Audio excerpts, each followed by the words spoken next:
Captain America struggles to get free of the monster pulling him underwater. Luckily, Devil Dinosaur arrives, and a battle begins. The monster is much bigger than Devil, who falters, but he and Captain America are brothers. They will never give up on one another.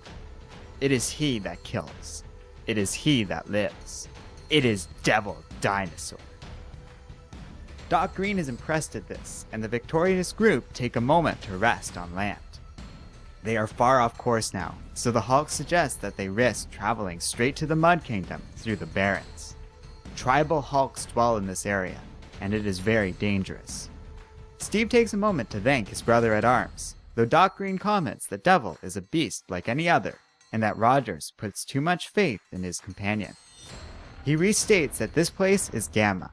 It is the world ending, with all the pomp and circumstance of humanity boiled away until all that is left is war and death. The captain then remembers his time in the super soldier unit. He and Bucky did battle with a villain at this time, and managed to defeat him using the same strategy they once employed to steal pie as children. This was the last time the captain saw home, before all the death and destruction. But nothing he has seen compares to this. The Barrens of the Tribal Hulks. The odd party walks through the desert, following a wall of skulls created during the war between the Mud Kingdom and the Tribal Hulks.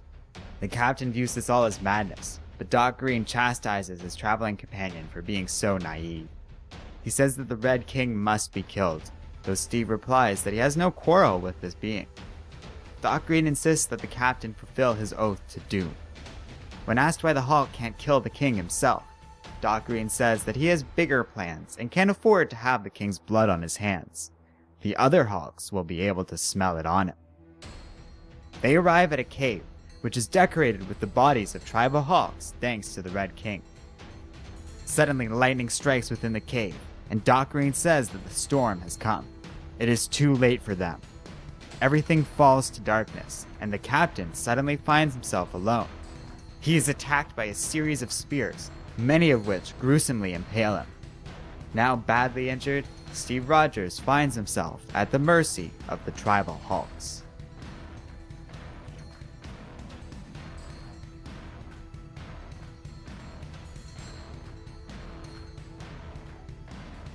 Hello and welcome to Comic Island. My name is Arden, and this is my recap and review of Planet Hulk number 3. So I was a little down on the last issue. It felt full of a lot of dialogue that didn't engage me, and little in terms of moving the story going forward. Still, in the 2 weeks since that review, I've been thinking that I was a little too hard on Planet Hulk number 2. Some of the dialogue was very important to establishing character, the art was phenomenal, and maybe it wasn't that bad.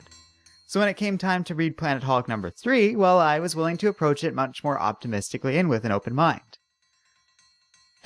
But all told, well, it's not a bad comic, but I don't think number 3 is all that great either. Once again, this comic's best selling point is its art. I have no problem with the art here. It's amazing and so well done. We get a lot of great panels, and it 100% works for the story in question.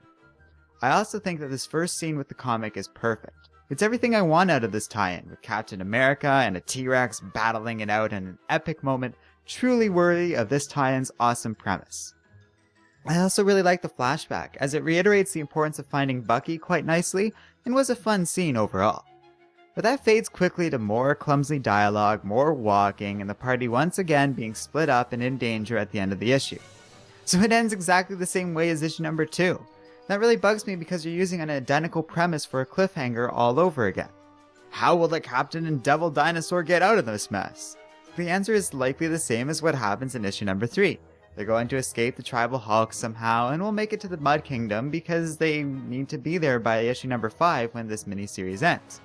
Oh, so exciting! I can hardly wait to see what happens. And this is awful dialogue to the point of frustration. It's okay, great even, to spend some time building your characters, establishing their motives and values, and all that other stuff, which this comic does do really well, but it's just not written properly, at least not in my eyes. To me, the problem really stems from Doc Green's dialogue. He speaks like a person trying to sound smart.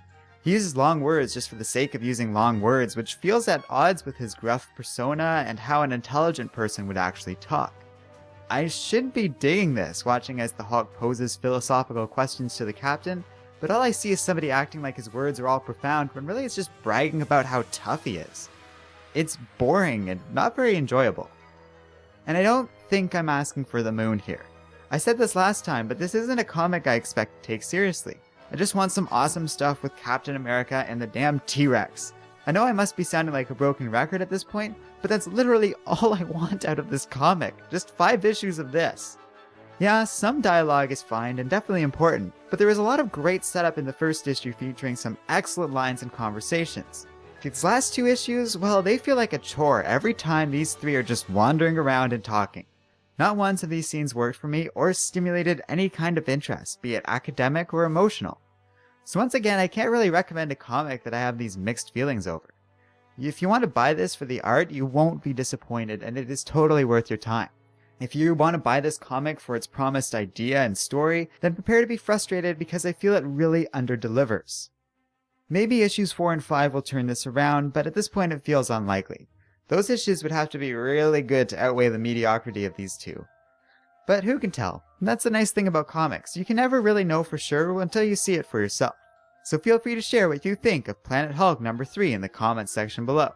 And as always, don't forget to like, subscribe, and keep reading comics.